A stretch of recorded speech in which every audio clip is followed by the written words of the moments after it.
So this video is inspired by some of the recent events in Dragon Ball Super, in particular regarding Goku, but it also extends to other series, in particular in the shonen manga slash anime genre, and that's something that I feel is a gift and a curse, and we briefly touched upon it in different videos, but I kind of wanted to put it to the forefront, something that I feel as though it's a problem, but is also a good thing at the same time, and it's something that's been pretty rampant in Dragon Ball lately, and as well as with One Piece, and that's, let's start off with Dragon Ball, where they solely focus in on the most popular or popularist, multiple, I don't know if that's a fucking word, but anyways, they like to focus in on a certain amount or a few select characters and kind of just say, screw the rest of everybody, screw the other characters, we want to focus in and give all the screen time to these characters because they're the most popular, they're the ones that people want to see the most. And don't get me wrong, it is nice to, and it feels like a treat to be able to see these characters a lot, but then at a certain point,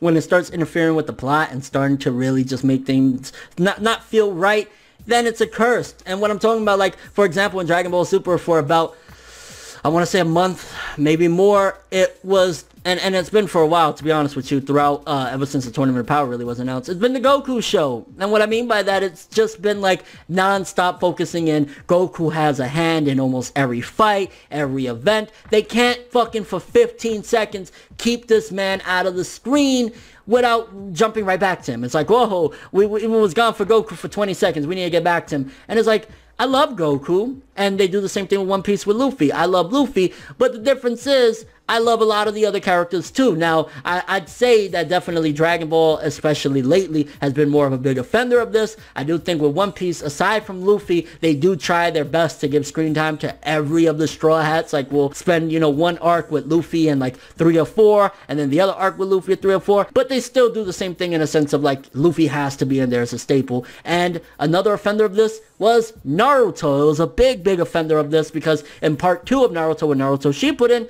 they pretty much gave this to majority of the Konoha 11, the Rookie 9. They said, screw all you, we want to focus in on Naruto and Sasuke, and that did immense damage to any potential character development for a lot of these characters. They still with the same archetype throughout the remainder of the series because they didn't get character development. They didn't get those moments that would help them, grow, thrive, and change. Look at Kiba. Kiba became a horrible, terrible piece of crap character in part 2 to the point where it was laughable how ridiculous he was because he didn't get no screen time. Rock Lee, one of the most interesting characters in Naruto, didn't really get much screen time. He had, 1-2 fights maybe in all of part 2 of Naruto? It's insane, and I definitely think that that's a problem in shonen anime and manga, and mainly it's due to the fact that they want to chase popularity. And this is something that we got to look out for in other different series in the future, because I think that this is going to be a continuing problem where, I mean, again, look, Dragon Ball coming back and what they're doing, when certain amount of characters, and we got to pay attention to these rankings and, when they do the voting polls or whatever, when certain characters are just immensely popular or immensely more popular than the other characters, they're going to constantly focus in on those characters. The editors and the publishers, they're going to come down to the creators, tap them on the shoulder and say, yo, this arc that you're doing, cool shit, we love it, but wrap it the fuck up and bring back Deku. Wrap it the fuck up and bring Asta back into the story. And that's a problem because, again, like what I mentioned earlier with Naruto, it stops other characters from getting development, getting interesting moments, moving the plot along with their goals and aspirations. Now, with Dragon Ball Super, it's a little bit different because I feel as though the characters, for the most part, have maxed out, and we've seen, there's 500 plus episodes of Dragon Ball Z and GT, etc., that we've seen already where they went, so it's not necessarily in that regard like, oh, we got to get some character development, but it's still like, hey, if you announce that we're going to have X amount of people, 10 people per se, for this arc, then let's see the other 9. We don't only want to see what Goku's up to, and we don't only want to see Goku jumping in on every possible fight. It's like, we want to see the other characters, we want moments, and then when that happens, when you focus in for like, let's just say a good, 5-6 episodes straight on, let's say, Piccolo and Krillin and Android 17, when you get back to Goku or going back to Goku, the character, you know, people start to miss him.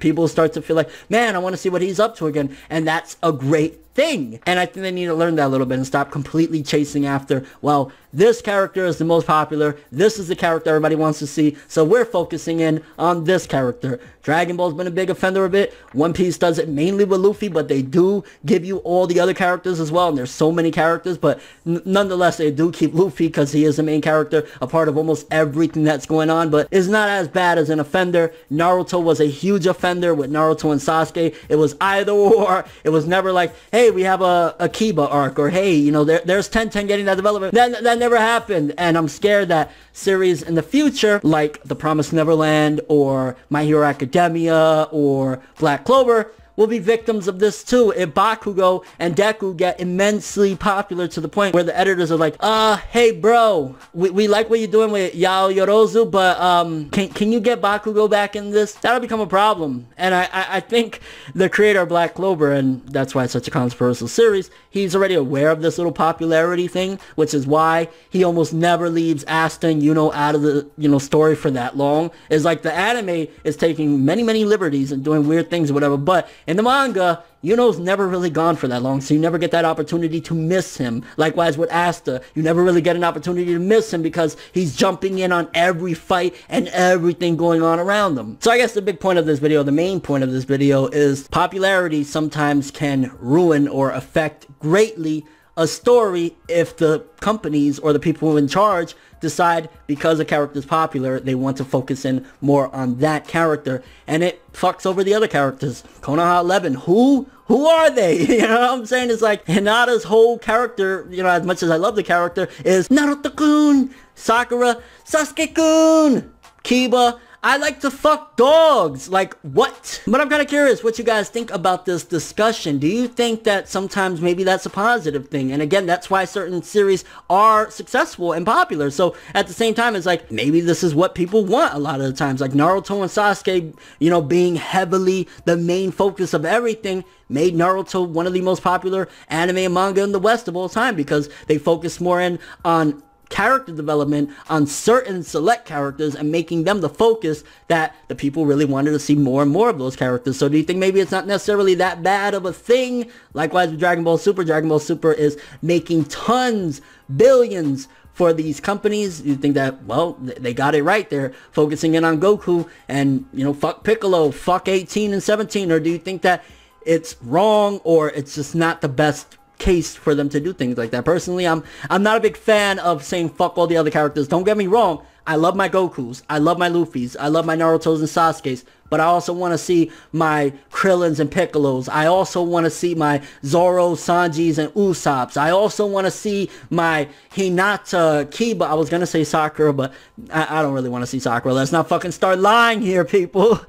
Point being is, it's fine to focus in on those characters, but don't neglect the rest of the cast. You know what I'm saying? Don't solely focus in on Deku and Bakugo and completely forget the comedy of Mineta or the awesomeness of Todoroki, which Todoroki's probably in the same boat of like Bakugo and Deku, that they would focus mainly in on him. But like, don't say fuck all the other characters to promote and constantly be on top of the popular characters, because it ruins a good story. And what's the fun in that if we always see what we want to see? You know what I'm saying? Sometimes take them away. I'm gonna miss those characters. And your overall thoughts of this discussion. Again, this came about because I've been talking about it recently with Dragon Ball Super, how they constantly have been making it the Goku show. And for a long time, the Dragon Ball franchise was the Goku and Vegeta show. So I just kind of wanted to give my 2 cents in on this whole debacle of like what goes on with shonen anime and manga. When characters are popular, a lot of the times these authors are sometimes even pressured to focus in on them and make arcs about them to keep the popularity going. And I don't know. I don't necessarily agree with that practice. But that's all I have for this one. Thanks for watching. Hope you enjoyed. If you liked anything I had to say or enjoyed the video, drop me a like. I'd greatly appreciate it. And if you want more from me, make sure to subscribe. Follow me on Twitter, Instagram. Do a little stalking on my Facebook to get more when the video ends. I'm ForneverWorld, and as always, people, have an awesome day. And remember the golden rule. Anime and manga for life, boy. Bow. Have an awesome day.